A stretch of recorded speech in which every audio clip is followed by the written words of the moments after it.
നമസ്കാരം, എൻ്റെ പേര് അനൂപ് എന്നാണ്. ഇപ്പോൾ ഇന്ന് ഞാൻ ഉന്നയിക്കുന്ന വിഷയം, അതായത് ഞാൻ ഒരുപാട് കാര്യങ്ങളൊന്നും ഫേസ്ബുക്കിൽ ഇങ്ങനെ വലിച്ചു വാരി ഇട്ടുകൊണ്ടിരിക്കുന്ന ഒരാളൊന്നും അല്ല. ഇപ്പോൾ കുറച്ച് നാളായിട്ട് ഞാൻ ഒരു പോസ്റ്റ് ഇടുന്നുണ്ടെങ്കിൽ അത് നേഴ്സുമാരെ സപ്പോർട്ട് ചെയ്തുകൊണ്ട് മാത്രമാണ് ഇടുന്നത്. കാണാൻ താല്പര്യമില്ലാത്ത മുതലാളികൾക്ക് പോകാം, അല്ലാത്ത ആളുകൾ ഇത് കാണണം, ജനങ്ങൾ ഇത് കാണണം എന്നാണ് ഞാൻ പറയുന്നത്. മറ്റൊന്നുമല്ല, ഇവിടെ നേഴ്സുമാർക്ക് സാലറി പ്രതിമാസം 40,000 രൂപ കൊടുക്കണം എന്ന് പറയുന്നതിൽ എന്താണ് തെറ്റ്? കുറേ ആളുകൾ അഹോരാത്രം കിടന്ന് പ്രസംഗിക്കുന്നത് കേട്ടു. അവർക്കതിൻ്റെ ആവശ്യമില്ല എന്ന് പറയുന്നത് ഞാൻ കേട്ടു. കുറേ ഒരു ഉശന്താടി വെച്ച ബേബി മെമ്മോറിയലോ അതിൻ്റെ ഓണറായിട്ടുള്ള അങ്ങേരൊക്കെ പറയുന്നത് കേട്ടു. ഈ പറഞ്ഞ പോലെ അവർക്ക് അതിൻ്റെ ആവശ്യമൊന്നുമില്ല, അങ്ങനെയാണ് ഇങ്ങനെയാണ് മടയുടെ കൊണ്ട്. ഒരു നേഴ്സിന് 6 മണിക്കൂർ ഡ്യൂട്ടി ഉണ്ടെങ്കിൽ ആ നേഴ്സ് ആ ഡ്യൂട്ടി കഴിഞ്ഞ് പുറത്തിറങ്ങുമ്പോൾ ഏകദേശം 8 മണിക്കൂർ 9 മണിക്കൂർ ആവുന്നുണ്ട്. അപ്പം അവർക്ക് ഈ പറയുന്ന ബാക്കിയുള്ള 2 മണിക്കൂറിൻ്റെ 3 മണിക്കൂറിൻ്റെ സാലറി ഈ പറയുന്നവർ കൊടുക്കുന്നുണ്ടോ? ഇല്ലല്ലോ. ഓവർ ടൈം, അതായത് 6 മണിക്കൂർ കഴിഞ്ഞ് ഓവർ ടൈം ആയിട്ട് ഇവർ കൊടുക്കുന്നുണ്ടോ? അതില്ലല്ലോ. ഇതൊന്നും കൊടുക്കുന്നില്ല. ഇനി തുടക്കം വെച്ച് ഞാൻ പറയാം. ഈ പറയുന്ന പോലെ നേഴ്സുമാർ ഒന്ന് പഠിക്കാൻ വേണ്ടി, നേഴ്സിംഗ് പഠിക്കാൻ വേണ്ടി കേരളം തൊട്ട് ഈ പറഞ്ഞ പല സംസ്ഥാനങ്ങളിലും പോയി പഠിച്ചുകൊണ്ടിരിക്കുകയാണ്. 5 ലക്ഷം രൂപയാണ് പറയുന്നത്. ഈ 5 ലക്ഷം രൂപ 5 മാറും 7 ലക്ഷം രൂപയായിട്ട് മാറുന്നു ഫീസ്. അത് കൂടാതെ തന്നെ ഇവർ പഠിച്ച് പുറത്തിറങ്ങുമ്പം 12 തൊട്ട് 15, 16, 17 ലക്ഷം വരെ ആവുന്നുണ്ട്. അന്വേഷിച്ച് നോക്കുക. ഇതാരായി കൊടുക്കുന്നത്? ഈ ഹോസ്പിറ്റലാണോ കൊടുക്കുന്നത്? അല്ലല്ലോ. അപ്പം ഇവർ ലോൺ എടുത്തിട്ടാണ് ഈ പഠിക്കുന്നത്. ഈ ലോൺ അടയ്ക്കാൻ ഈ ലോൺ അടയ്ക്കുന്ന ക്യാഷ് ഈ പറഞ്ഞ ഹോസ്പിറ്റലോ അല്ലെങ്കിൽ ഈ കിടന്ന് അഘോരാത്രം വാദിച്ചുകൊണ്ടിരിക്കുന്ന ഏതെങ്കിലും ജനങ്ങൾ കൊടുക്കുമോ? അപ്പോൾ പറയും ഞങ്ങൾക്ക് ഇതുപോലെ ഞങ്ങൾ ജോലി ചെയ്യുന്നു, ഞങ്ങൾക്ക് സാലറി കിട്ടുന്നില്ല, ഞങ്ങൾക്ക് ചെറിയ ശമ്പളമേ കിട്ടുന്നുള്ളൂ എന്ന് വേറെ സെക്ടറിൽപ്പെട്ട ആളുകൾ പറയുന്നുണ്ട്. ഞാൻ നിങ്ങളോട് ചോദിക്കുന്ന ഒറ്റ കാര്യം മാത്രമേ ഉള്ളൂ. നിങ്ങൾ സംഘടിച്ച് നിങ്ങൾ സമരം ചെയ്യ്. കിട്ടുന്നില്ല, സമരം ചെയ്യ്. നിങ്ങൾക്ക് അതിന് നട്ടമില്ലാത്തത് ആരുടെ കുഴപ്പമോ? നേഴ്സുമാരുടെ കുഴപ്പമാണോ? അവരുടെ യൂണിറ്റി ഇതിനുവേണ്ടി അവർ കഷ്ടപ്പെട്ടിട്ട് തന്നെയാണ് അവർ ചോദിക്കുന്നത്. 600 രൂപയ്ക്ക് 700 രൂപയ്ക്കും അല്ലെ 500 രൂപയ്ക്കും ജോലി ചെയ്യാൻ ബംഗാളിക്ക് കിട്ടുമോ ഇതിൽ കൂടുതൽ? അപ്പോൾ ബംഗാളി വെച്ച് പണിയിപ്പിക്കുമോ നിങ്ങൾ? ബംഗാളി വെച്ച് ശുശ്രൂഷിക്കുമോ ഓരോ പേഷ്യൻസിനെയും? അതിന് നേഴ്സുമാർ വേണം. ഒരു ഡോക്ടറോ അല്ലെ ഡോക്ടർ മാനേജ്മെൻറ്റോ അല്ലെങ്കിൽ അവിടുത്തെ HR വിഭാഗമോ വിചാരിച്ചു കഴിഞ്ഞാൽ ഒരു കാരണവശാലും ഒരു ഹോസ്പിറ്റൽ നടന്നു പോകത്തില്ല. അങ്ങനെ നടന്നു പോവുകയാണെന്നുണ്ടെങ്കിൽ എന്തുകൊണ്ട് അവർ നടത്തുന്നില്ല? പൂർണ്ണമായിട്ടും എല്ലാ ഹോസ്പിറ്റലിലും നിശ്ചലമായോ? നേഴ്സുമാർ പൂർണ്ണമായിട്ടും ഇറങ്ങി വന്നോ? ഇല്ലല്ലോ. ശമ്പളം കൊടുക്കണം, ന്യായമായിട്ടുള്ള കാര്യമാണ് അവർ പറയുന്നത്. ഈ കുരയ്ക്കുന്ന പട്ടികളോട് ഞാനൊരു കാര്യമേ ചോദിക്കുന്നുള്ളൂ. നിൻ്റെയൊക്കെ കുടുംബത്തിൽ ഒരു നേഴ്സ് ഉണ്ടെങ്കിൽ നിനക്കൊക്കെ അതിൻ്റെ ബുദ്ധിമുട്ട് മനസ്സിലാകത്തുള്ളൂ. ചെറിയ തലയുണ്ടെങ്കിലോ അല്ലെങ്കിൽ ഈ പറഞ്ഞ പോലെ 1 വർഷം കോഴ്സോ 2 വർഷം കോഴ്സോ പഠിച്ചിട്ട് ഇറങ്ങുന്നവന്മാർ ഇത്രയും സാലറി ഇത്രയും ഫീസ് അടച്ചിട്ടല്ല ഇറങ്ങുന്നത്. അത് മനസ്സിലാക്കുക. ചെറിയൊരു പൈസക്കല്ല അവർ പഠിച്ചിട്ട് ഇറങ്ങുന്നത്. പൈസ അവിടെ നിൽക്കട്ടെ. പഠിക്കാൻ ഈസിയാണോ? എന്നാൽ പിന്നെ നീയൊക്കെ ഒന്ന് പോയി പഠിച്ച് കാണിക്കേ.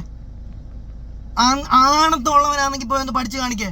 കിടന്ന് കുരയ്ക്കുന്നതിന് മുമ്പ് ആദ്യം ചിന്തിക്കേണ്ട അതൊരു കാര്യം. ഞാൻ നേഴ്സല്ല, ഞാൻ സിവിൽ കഴിഞ്ഞ ഒരാളാണ്. ഞാൻ പല ജോലി ചെയ്യുന്നുണ്ട്. ഞാൻ ചെയ്യുന്ന ജോലിക്ക് കൃത്യമായുള്ള വേതനം ഞാൻ കൃത്യമായിട്ട് ഞാൻ വാങ്ങിക്കും. അതെൻ്റെ കഴിവ്. അതേപോലെ തന്നെ അവരുടെ കഴിവാണ് സമരം. അല്ലാതെ അതിന് കയറി കൊഞ്ഞണം കുത്തിയിട്ട് കാര്യമില്ല. ഫേസ്ബുക്കിൽ കിടന്ന് കുരയ്ക്കാൻ എല്ലാ പട്ടികൾക്കും പറ്റും. ഒന്ന് ഇറങ്ങി പ്രവർത്തിക്കുക. നിനക്കൊന്നും സാലറി ഇല്ല, നീയൊക്കെ പ്രവർത്തിക്കുക, വാങ്ങിക്കുക. ഇല്ലെങ്കിൽ നീയൊക്കെ കളഞ്ഞിട്ട് പോകും. അല്ലെ സമരം ചെയ്യും. നിനക്ക് അവിടെ തന്നെ ജോലിയാണോ? നീ സമരം ചെയ്യും. എന്തുകൊണ്ടാണ് ഇവിടെയുള്ള നേഴ്സുമാര് UK-ലും മറ്റ് രാജ്യങ്ങളിലും പോയി ജോലി ചെയ്യുന്നത്? അവർക്കിവിടെ കുടുംബവും കുട്ടികളും എല്ലാം ഉണ്ട്, അച്ഛനമ്മമാരുണ്ട്. അവരെ നോക്കാൻ അവർക്ക് ആഗ്രഹമില്ലാഞ്ഞിട്ടല്ല. അവർ പൈസ കൊടുത്ത് അവർ പഠിച്ചിട്ടുണ്ടെങ്കിൽ, അവർ കഷ്ടപ്പെട്ട് പഠിച്ചിട്ടുണ്ടെങ്കിൽ അതിൻ്റെ റെസ്പെക്റ്റും അതിൻ്റെ സാലറി അവർക്ക് കിട്ടണം. അത് പുറത്ത് കിട്ടുന്നുണ്ട്. എന്നാൽ പിന്നെ പുറത്തു പോയി പഠിച്ചുകൂടെ? എന്നാൽ പുറത്തു പോയി ജോലി ചെയ്തുകൂടെ നിങ്ങൾക്ക് പറയുന്നു. അങ്ങനെ പുറത്തു പോയി പഠിക്കാനാണെങ്കിൽ ജോലി ചെയ്യാനാണെങ്കിൽ ഇവിടുത്തെ എല്ലാം അടച്ച് പൂട്ടൂടാ. നീയൊക്കെ പുറത്തു പോയി ചികിത്സിക്കുമോ? ഒരുത്തനും പുറത്തു പോയി ചികിത്സിക്കത്തില്ല.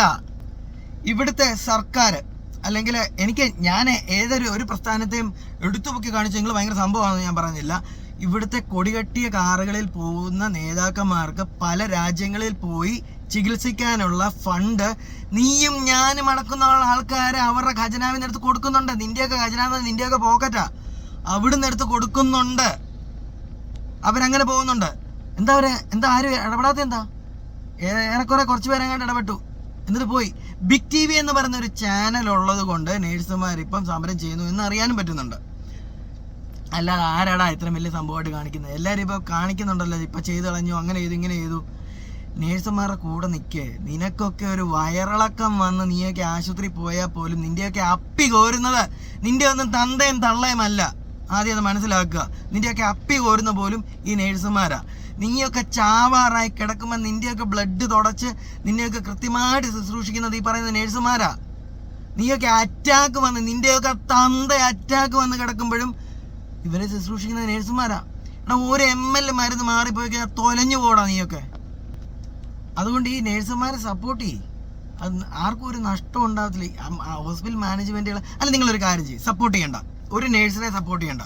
ഹോസ്പിറ്റൽ ബില്ല് 2018 എന്തായിരുന്നു ഹോസ്പിറ്റൽ ബില്ല് ഉണ്ടായിരുന്നത്, അത് ഇപ്പോഴും ചെയ്യും. 2018 ഒരാൾ ഒരു ആൻജിയോപ്ലാസ്റ്റ് ചെയ്തോ, അല്ലെങ്കിൽ ഒരു ആക്സിഡൻറ്റ് പറ്റി ഒരു പനി പിടിച്ച് വന്നാലോ, അല്ലെങ്കിൽ എന്തെങ്കിലും ഒരു തൂറ്റപ്പനി പിടിച്ച് വന്നാൽ പോലും ട്രീറ്റ് ചെയ്യുമ്പോൾ ഒരു ശമ്പളം ഒരു ഫീസ് ഉണ്ടായിരുന്നു. ഇപ്പം ചെയ്. അതെന്നാ പറ്റത്തില്ലേ? അതിനെപ്പറ്റി എന്താ നീ ഒന്നും ആരും സംസാരിക്കാത്തേ? അതായത് ഉടക്കി സംസാരിക്കുന്ന ചെറ്റകളോടാണ് ഞാൻ ഈ സംസാരിക്കുന്നത്.